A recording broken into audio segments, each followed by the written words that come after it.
What is going on, everybody? Welcome back to the channel again. And as you can see from the title of the video, it's minor things equals major difference. Of course, in the context of career mode. So let's dive straight in. So as you can see, we have picked Aston Villa for this example, and we're using Unai Emery. So that's that. And first things first, I want to dive in the coaches actually. And by coaches, I'm not meaning experts or accomplished or novice, that sort of stuff. The point I'm going to mention is, of course, the weekly salary. So, this is a very minor thing, but it actually makes a huge difference.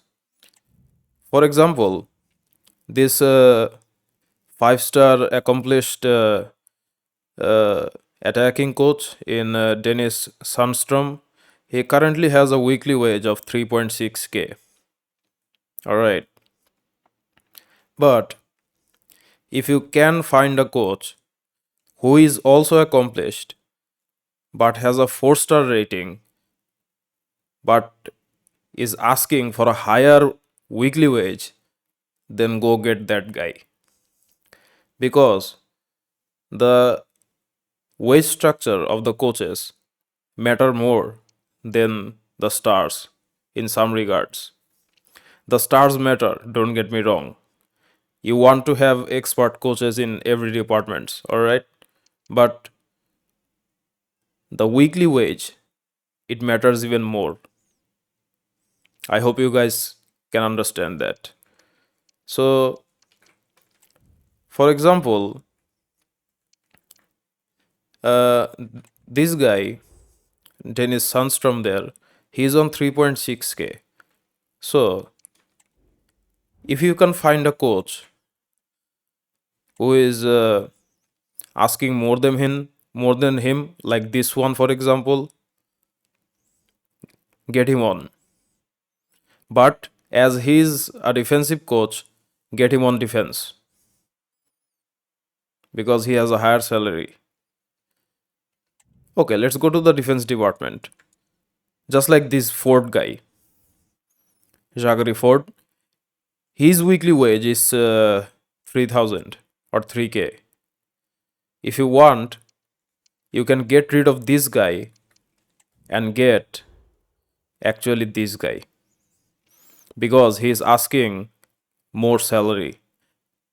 And when a coach asks for more salary, it means that he is better at his role than this guy. All right? I'm saying this again, the stars matter, don't get me wrong. But the weekly wage, it matters more than the stars. But if you see that a 1-star coach is asking for 7k and a 5-star coach is asking for 3k, get the 5-star one. The stars can vary between 1 or 2, but keep in mind the weekly wage, it's the crucial part of the coaching system actually. So that's for the coaches. I hope you guys understood that one. Now then, let's move on to another thing. And that's, of course, we talked about coaches' salaries, and now let's talk about player salaries. So if you look at the financials of your players and their wages coming from top to bottom, you can see that Emi Martinez, he's the highest paid player in uh, Aston Villa currently. And there are a bunch of players, depending on their roles, of course, they are on their wages. And you may ask, how does wage translate to this? So let me give you guys some context. So as you can see on the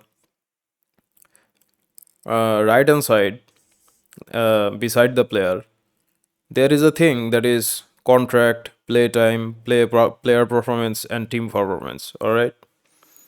Now, if you look at somebody like Ezri Konsa, his morale is currently content. Okay. And why is that? Because he is not getting that much of a play time and is not performing that well, actually. So his morale is content. But sometimes what you're gonna see is that players will ask for higher wages. Lacazette, he is also content because of his player performance. His form is down. But as it's the first season, you have to keep your players. The point I'm trying to make here is that you have to keep your players financially happy. For example, if you look at the stats right now, Rashford and Watkins, and of course Morgan Rogers, they have contributed to a lot of goals.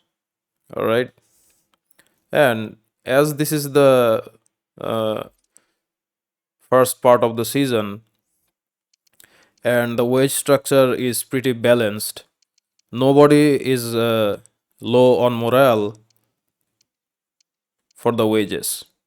But in some point in time in your career mode, for example, if Watkins scores 50 goals, and in the next season he will ask for more wages, and so will Malen, uh, and of course Rashford. So that's that. As is, remember guys, as is the first season, the wage structure is fine, but depending on the players' roles, like prospect, important, that sort of stuff, you have to balance your players' wages, and then it affects your players' performances on the pitch. If you don't keep your players financially happy, then they will underperform on the pitch. All right. So that's that. For example, let me give you an example. So, as Nahul Molina, he is currently on 150k. As Emi Martinez is the highest paid player in this squad because he is a World Cup winner, of course. And as you can see, the crucial players and the important players, the margins or the differences between their wages, they're pretty balanced actually. All right, they're actually pretty balanced depending on their squad roles. But let's say I get Watkins to 280k per week and Martinez on 300k a week, then that will disrupt the squad and everybody will be content or unhappy because they're not getting the same wage average as the other two guys. So that's that. And you have to keep the morale high. And the player wages, it matters. If Emi Martinez gets a golden glove, then he will ask for more wages. Okay, so that's that. And that's how wage structure or player salaries affect your player performances on the pitch. And now then, the most important part, the morale management. As you can see, every player is happy. Morale is a huge topic to discuss, but I am going to keep these things simple. Some players, they are very happy because they are getting game time, they are scoring goals, and their team performances are fine. All right. Somebody's content like Lacazette because of his player performance, and of course Ross Barkley because he's not getting that much of a game time, and so is Leon Bailey. So morale depends on a lot of things. I mentioned wage, that depends on the morale, and of course how is the team playing right now, that also depends on the morale. And oh, sorry, it's the other way around. Uh, how the team performs, it affects the morale of the players, and the confidence of the manager, that of course also affects the morale.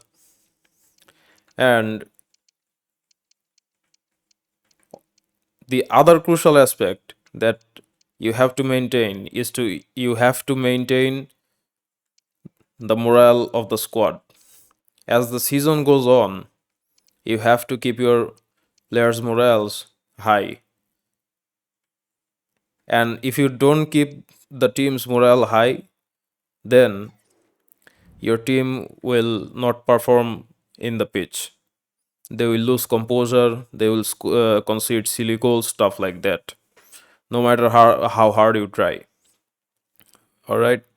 As you can see, the morale is now showing pretty happy actually, because the majority of the guys is happy because they are getting game time and they are also performing well on the pitch, that sort of stuff. Now then, I mentioned this always in my career mode videos. This thing, the pre-match training. This is a minor thing, but it actually makes a huge difference. How is that? Depending on what training session you choose, like dribbling, defending, passing, shooting, and set pieces, your players will get a temporary play style. And let me give you guys some examples. Likely, this overloaded defending training, this one is actually overpowered. All right. Also, this one, interceptor. Okay. And as for the passing, this lob through pass, and this pass through the gap, these two are overpowered in passing. And as for the shooting, this rapid angle shots and the counter attacking scenario, these two are absolutely overpowered. All right. So depending on game to game, like if you're facing somebody like Real Madrid, then get the overloaded defending. All right. Then your players will have a temporary play style for the next game. Okay.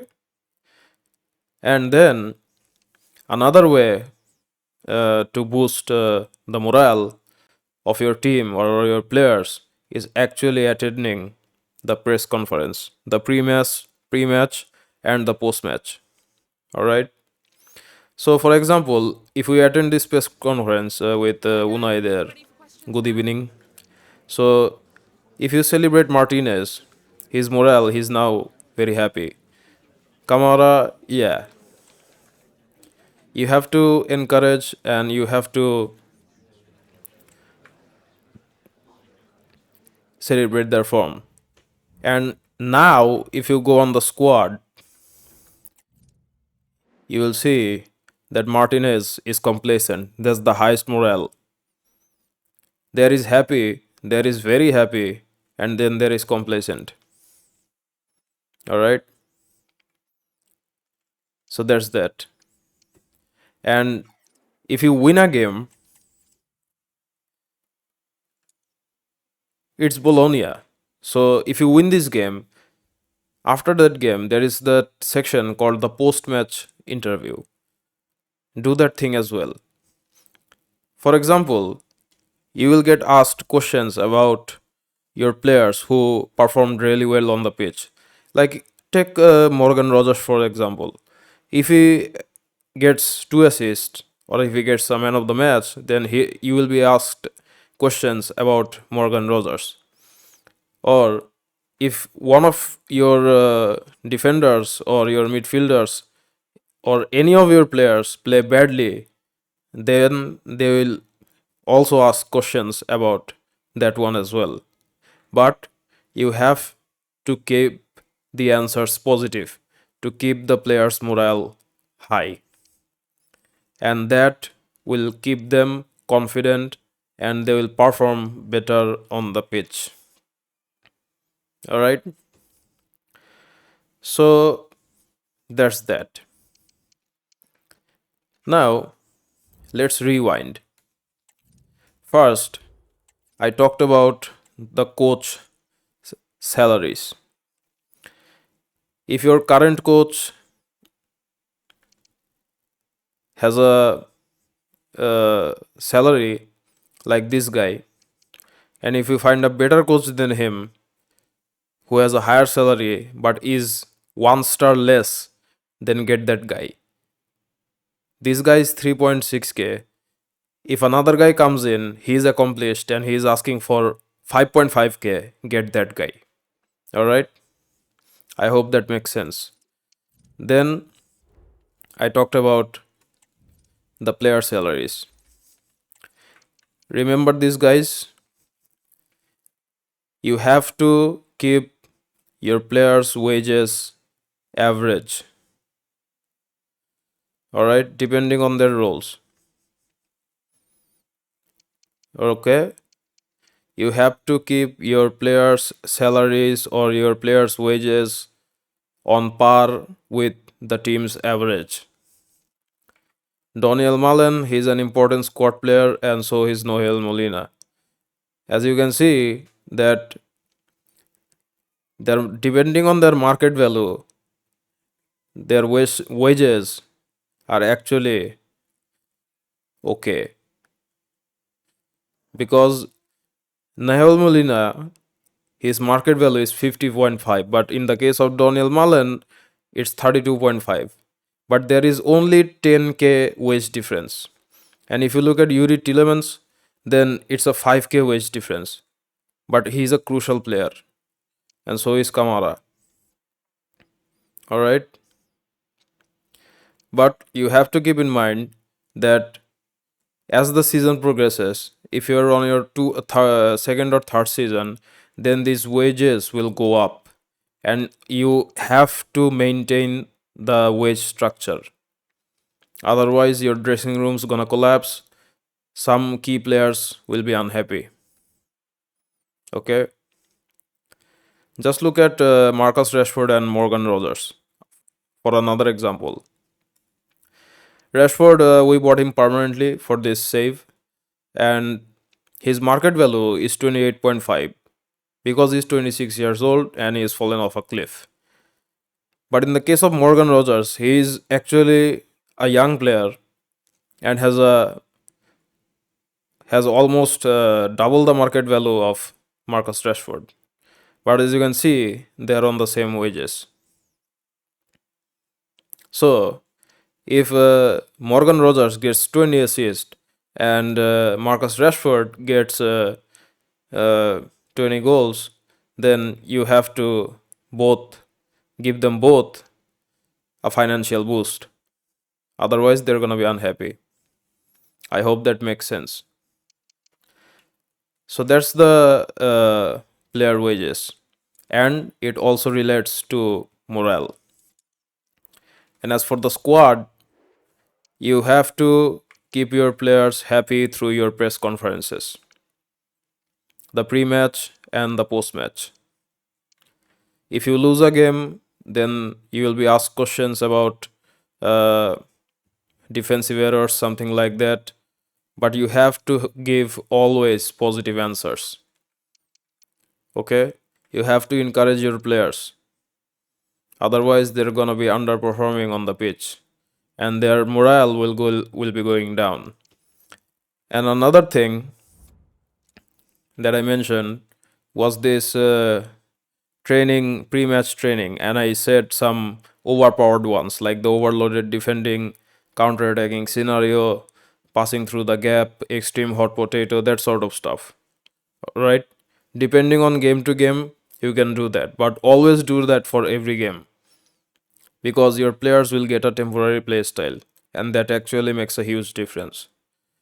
And last but not least, analyze your opponents.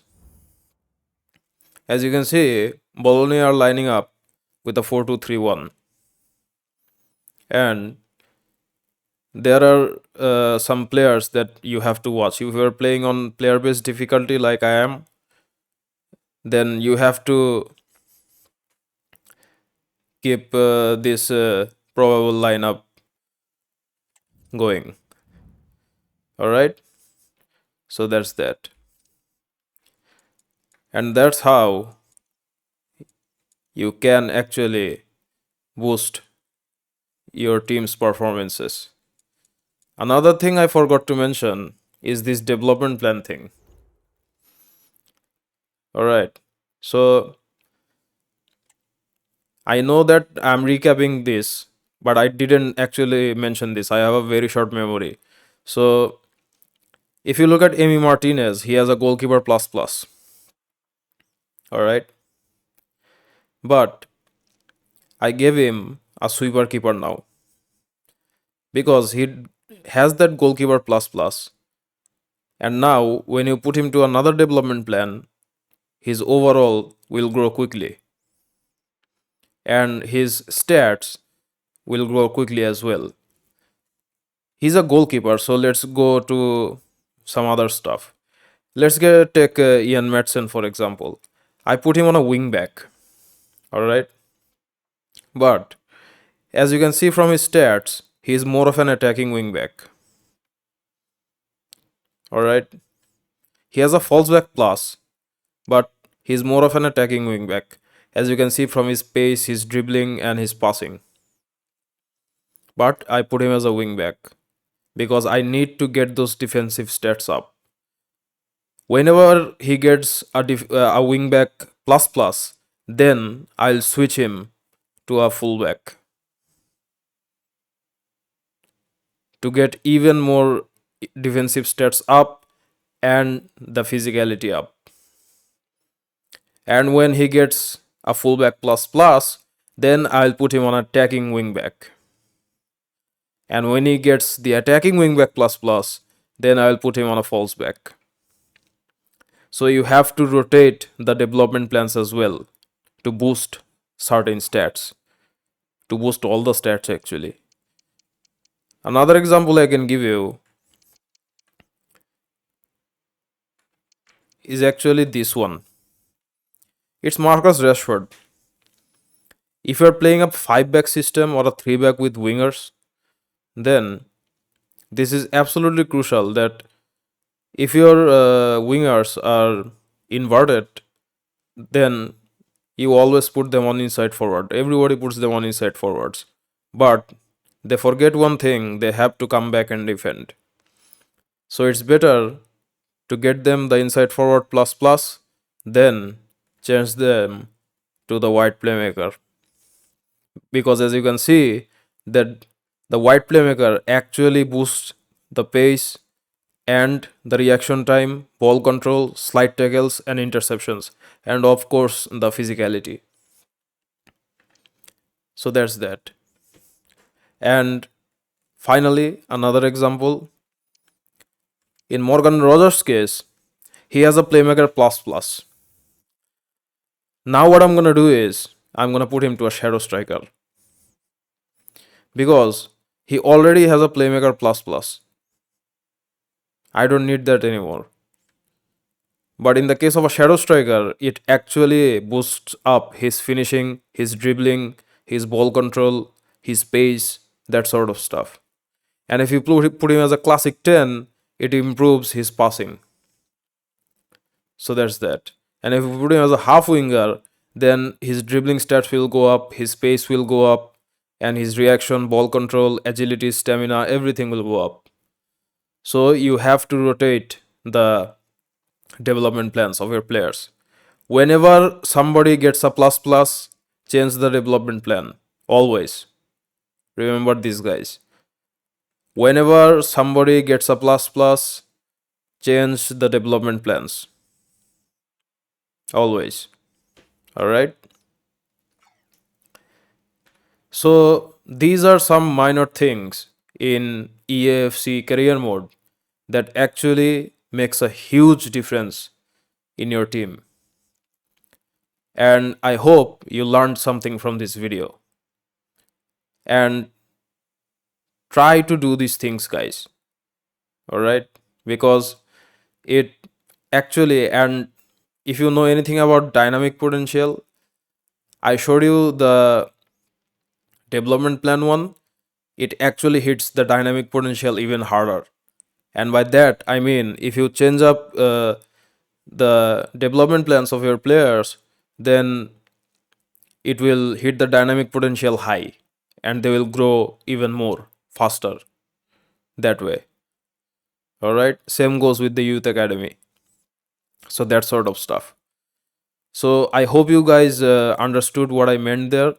And these are minor things that are overlooked actually. And if you keep these things in mind, then you're gonna win a lot of matches actually. I'm confident in saying this. You're gonna win if you have a decent club, and if you have a decent team, depending on the scenario, then, and if you are a decent FC player, then of course you will have no problems winning matches. Okay, so that was the video for today, guys. I wanted to make this video for a long time, but EA dropped, of course, another title update. Is the title update 11. So I had to update my mods, the Anthony James one, and of course Pfeiffer. So that's that. So thank you guys for watching. I hope you learned something from this, and please do these things. It actually matters. All right. You will see the results. I can guarantee you that. You will see the results when you play one season, then go to another season, then you will see the difference. You will not see that much of a difference in season one, in especially in the financials of the players. But in season two, you will see that some of the players, their contracts are showing red because they are not financially happy. You have to keep them financially happy, and you have to keep the team morale high.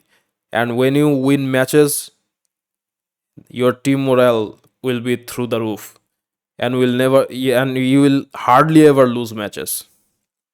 So thank you guys for watching. I hope you learned something today. And yeah, so please practice these things, and implement these minor things in your career mode saves. It will make a huge difference. All right, so that's it for today. And yeah, I'll see you on the next one. Keep yourself safe, keep your family safe, keep your uh, keep your family safe, keep yourself safe, and I'll see you on the next one. Cheers and goodbye.